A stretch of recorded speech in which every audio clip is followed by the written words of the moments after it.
बोलिए मेरे साथ, जय श्री राम। जिसमें गिरती हैं सभी नदियां वो सिंधु हैं हम, सारी दुनिया को वतन कहते हैं हिंदू हैं हम। राम न होता तो न मैं होता न तू होता, राम से तू है। बोलिए मेरे साथ, जय श्री राम। दिल के रिश्तों को बना है वो तराजू क्या, अगर दोनों ही भाई हैं तो फिर मैं क्या, तो फिर तू क्या। ये मिट्टी तेरी भी मां है, ये मिट्टी मेरी भी मां है, तो मां को सर झुकाने में मुसलमान और हिंदू क्या। राम आए साथियों, लेकिन जानते हैं कब आए?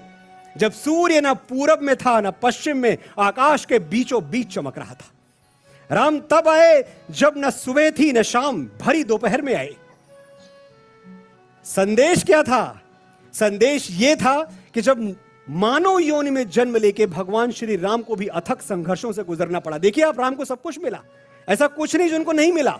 मर्यादा पुरुषोत्तम कहलाए, देवत्व पा लिया इसी जीवन में, सारी सुख संपदा धन सब कुछ मिला उनको, राजपाट क्या नहीं मिला। लेकिन कितने संघर्षों से गुजरने के बाद तो मेरे और आपके लिए राम का जन्म एक संदेश था कि अगर कठिनाइयों से जूझने का दम है, अगर अंगारों पे चलने का दम है, तो जो सफलता मिल जाए वो कम है। बड़े प्रबुद्ध श्रोता हैं, लेकिन कुछ भी बोलने से पहले सबसे पहले हमें क्या बोलना चाहिए, किसका जयकारा लगाना चाहिए? मर्यादा पुरुषोत्तम भगवान श्री राम का। बोलिए मेरे साथ, जय श्री राम, जय जय श्री राम। नीलांबुज श्यामल कोमलांगम, सीता समारोह पितवाम भागम, पाणौ महासायक चारु चापम, नमामि रामम रघुवंशनाथम। आप सबको मेरा राम राम। सामने संत महात्मा बैठे हुए हैं, आपको विशेष तौर पे प्रणाम। आपकी उपस्थिति में बोलना बड़ा मुश्किल है। जो लोग इतना जानते हों, इतने ज्ञानी हों, उनके सामने खड़े होकर बोलना पड़े मुझ अकिंचन को। लेकिन ठीक है, मैं समझता हूं कभी कभी मेरा बोलना और भगवान श्री राम पे बोलना किसी बच्चे के तुतलाने जैसा है इनके सामने। लेकिन बड़ों को बच्चों का तुतलाना भी अच्छा लगता है, तो मैं तुतला के कुछ बोल देता हूं जो मुझे आता है। ये जो राम का दरबार है, आज मैं देख रहा हूं, आज इंद्र देवता ने कुछ खास कृपा नहीं की हमारे ऊपर, बड़ा संकट उत्पन्न किया, लेकिन फिर भी राम की प्रजा ने ये राम का दरबार भर दिया। बहुत अच्छा लग रहा है मुझे ये भरी हुई कुर्सियां देख के। विश्वास मानिए, भरा हुआ पंडाल, भरी हुई कुर्सियां देख के मेरे जैसे एक वक्ता को वही खुशी होती है जो मेडल से भरा हुआ अपना सीना देखकर एक फौजी को, एक जवान को होती है, या फिर वो खुशी जो फसलों से भरा हुआ अपना खेत देखकर एक किसान को होती है। साथियों, मेरे जीते हुए मेडल भी आप हैं, मेरी बोई हुई फसल भी आप हैं। आपका पहले तो एक भ्रम तोड़ दूं कि मैं आज राम कथा सुनाने नहीं आया हूं। राम कथा सुनाने क्यों नहीं आया? क्योंकि इस देश में एक से एक ज्ञानी, एक से एक विद्वान, एक से एक महात्मा है। कितने तो यहीं विराजमान हैं जो मुझसे कहीं अच्छी राम कथा आपको सुना सकते हैं। आप यहीं इसी अवधपुरी में किसी संत महात्मा के चरण पकड़ के बैठ जाएं, आपको इतनी सुंदर राम कथा सुनाएंगे कि आप भाव विभोर हो जाएंगे, आपकी आंखों से झरझर आंसू बहने लगेगा। तो जो काम मैं सबसे अच्छा नहीं कर सकता वो मैं क्यों करूं? सही कह रहा हूं मैं? ऐसा नहीं है, ऐसा नहीं है। आप ये ना समझें कि भाई सब जो है वाणी से विपन्न नहीं है, गरीब ही हैं, कुछ लोग वाणी के धनी भी हैं। मैं श्री राम की बात पे आऊं उसके पहले मैं जो वाणी के धनी लोग हैं जिनको मैं जानता हूं, हमारे प्रधानमंत्री जी वाणी के बड़े धनी हैं। वो कहते हैं मैं जो कहता हूं वो मैं करता हूं। और हमारे मुख्यमंत्री जी वो कहते हैं मैं जो नहीं कहता हूं वो भी करता हूं। अरे भैया, मानस पढ़ने की, सीखने की चीज है, फाड़ने की चीज नहीं है। लेकिन देखिए, एक चीज नहीं है। लेकिन देखिए, जो लोग यहां बैठे हुए हैं, आपको घबराने की जरूरत नहीं है। ये कोई नया कुछ हो रहा है, ऐसा नहीं है। ये सैकड़ों वर्षों से होता रहा है। सफल हो पाया बहुत मामूली तौर पे, तो क्यों हो पाया वो मैं आपके साथ बांटना चाहता हूं। क्योंकि मेरे साथ हमेशा भगवान राम रहे हैं। और कैसे रहे हैं? भगवान श्री राम का जन्म सफलता का सबसे बड़ा सूत्र है। अगले 2 मिनट में मैं आपको बताना चाहता हूं कि अगर आपने भगवान श्री राम के जन्म से सीख लिया तो शायद आपके जीवन में असफलता की कोई जगह बचेगी ही नहीं। श्री राम का जन्म कहां हुआ था? यहीं जहां आज आप विराजमान हैं। और कब हुआ था, कौन से मास में? यही जो महीना चल रहा है, ये जो मास चल रहा है चैत्र का, इसी की 9वीं तिथि को भगवान श्री राम का जन्म हुआ था। मैं आपको 7,500 वर्ष पहले लेके जा रहा हूं। उस दिन क्या माहौल था, क्या दृश्य था। पूरी अयोध्या सजी हुई थी, ढोल नगाड़े बज रहे थे, हर्ष और उल्लास का इसी नगरी में माहौल था। और क्यों था? क्योंकि बरसों की प्रतीक्षा के बाद आज मां कौशल्या की गोद भरने वाली थी। भविष्यवाणी हो चुकी थी कि पुत्र जन्म लेगा, और पुत्र का नाम भी पहले से निश्चित हो चुका था। भगवान श्री परशुराम के नाम पर पुत्र का नाम राम रखा जाएगा। हर तरफ खुशी है। दशरथ जी शुभ सूचना के लिए इंतजार कर रहे हैं, प्रतीक्षा में बैठे हैं। इतने उल्लास के माहौल में भी कोई एक है जिसके चेहरे पे चिंता की लकीरें हैं, विषाद की रेखाएं हैं, और वो है मां कौशल्या। अब आप सोचिए कि मां कौशल्या क्यों उदास थी। मां कौशल्या अपने प्रसव कक्ष में प्रसव वेदना से कराहती हुई सिर्फ एक गुजारिश कर रही थी, सिर्फ एक प्रार्थना कर रही थी, सूर्य से।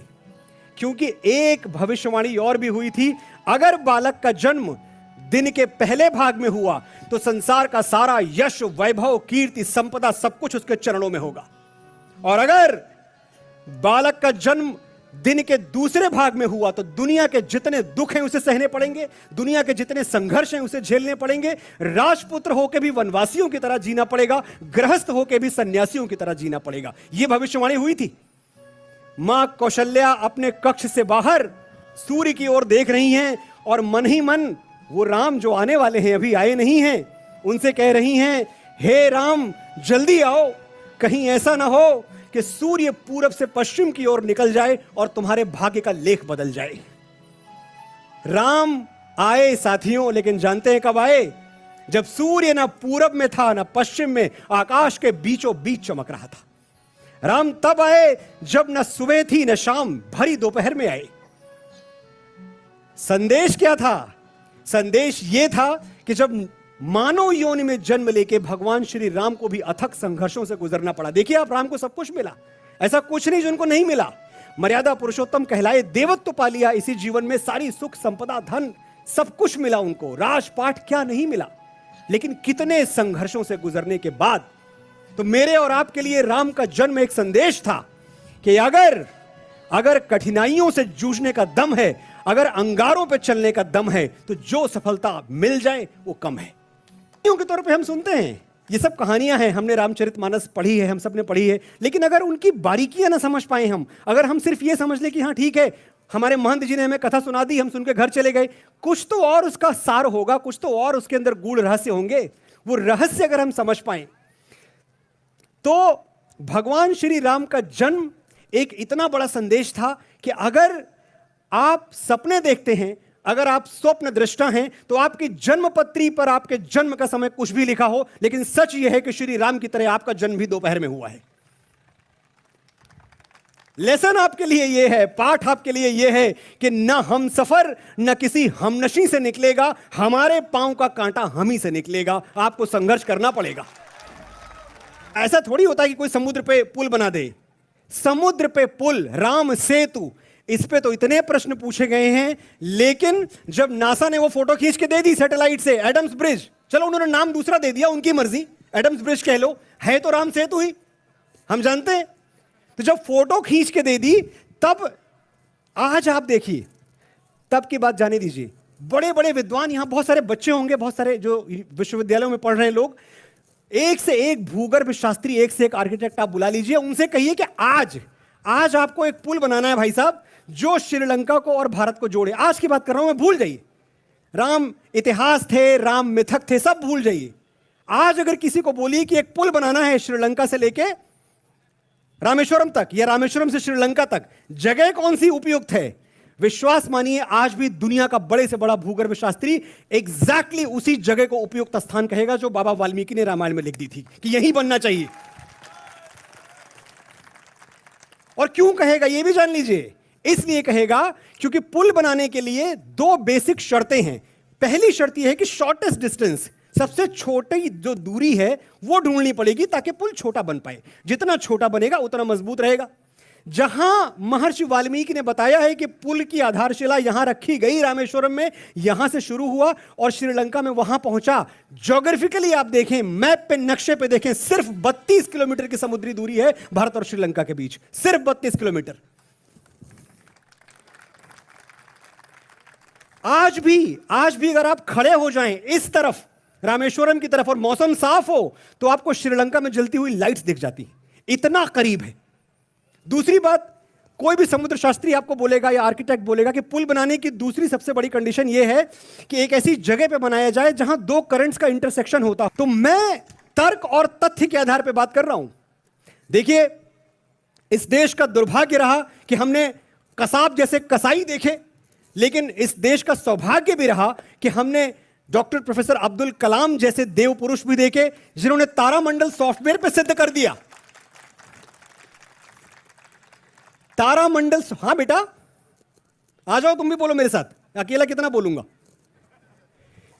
प्रोफेसर अब्दुल कलाम ने, एपीजे अब्दुल कलाम जी ने तारामंडल सॉफ्टवेयर बना के यह सिद्ध कर दिया कि भैया रामायण अच्छी है, रामायण सच्ची है। यह सब हुआ है इस देश में। तो यह सवाल आप उठाएं कि भैया राम सेतु था कि नहीं था, इससे अच्छा एक बात जान ले भाई, राम सेतु है। राम ना होता तो न मैं होता न तू होता, राम से तू है। बोलिए मेरे साथ, जय श्री राम।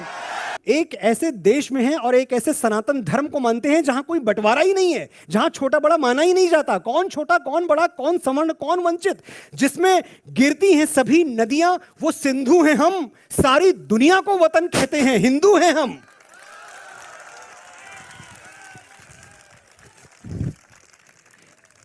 ये परिभाषा मैं आपको देके जा रहा हूं, याद रखिएगा, कि जिसमें गिरती हैं सभी नदियां, वो सिंधु हैं हम, सारी दुनिया को वतन कहते हैं, हिंदू हैं हम। हम किसी को छोटा बड़ा समझेंगे, लेकिन फिर भी जब हम बांट दिए जाएंगे तो उनका फायदा है, राजनीति का फायदा है। इसीलिए कभी सवर्ण और वंचित के नाम पे बांट दो, कभी हिंदू मुसलमान के नाम पे बांट दो, बड़ा फायदा है उसमें। तो मुझे इतनी शर्म आती थी जब मैं देखता था कि मस्जिदों के मिंबरों से ऐलान किया जाता था, मौलाना साहब ऐलान करते थे कि वंदे मातरम मत बोलना, वंदे मातरम तुम्हारे मजहब के खिलाफ है, धर्म के खिलाफ है। अरे मेरे भाई, पूरी दुनिया में बैठे हुए मेरे मुसलमान भाइयों, क्या राष्ट्र धर्म से बड़ा कोई धर्म हो सकता है?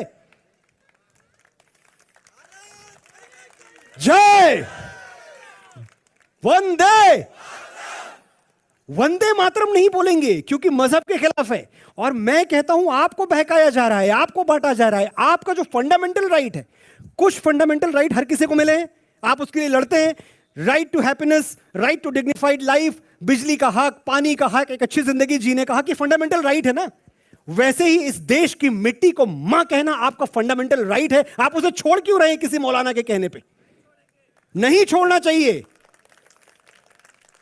जो तोले दिल के रिश्तों को बना है वो तराजू क्या? जो तोले दिल के रिश्तों को बना है वो तराजू क्या? अगर दोनों ही भाई हैं तो फिर मैं क्या, तो फिर तू क्या? ये मिट्टी तेरी भी मां है, ये मिट्टी मेरी भी मां है, तो मां को सर झुकाने में मुसलमान और हिंदू क्या?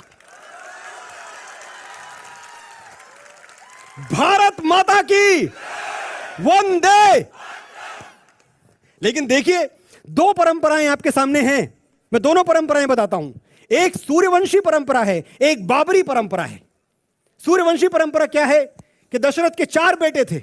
अयोध्या में बोल रहा हूं, मुझे पता है आपका ध्यान पूरी तरह से मेरी वाणी पे है।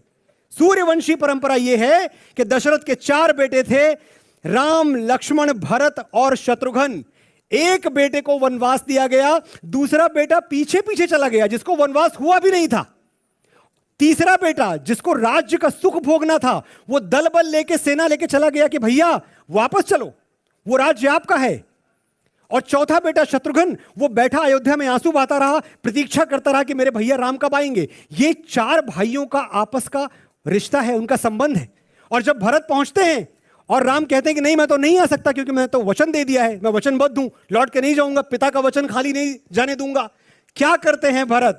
एक थाली में भगवान श्री राम की खड़ाऊं रखते हैं, वो थाली सर पे रखते हैं, शीश पे खड़ाऊं, आंखों में पानी, राम भक्त ले चला राम की निशानी, और वो खड़ाऊं लेके अयोध्या चले जाते। ये कौन सी परंपरा है? सूर्यवंशी परंपरा। दूसरी परंपरा आपको बताता हूं।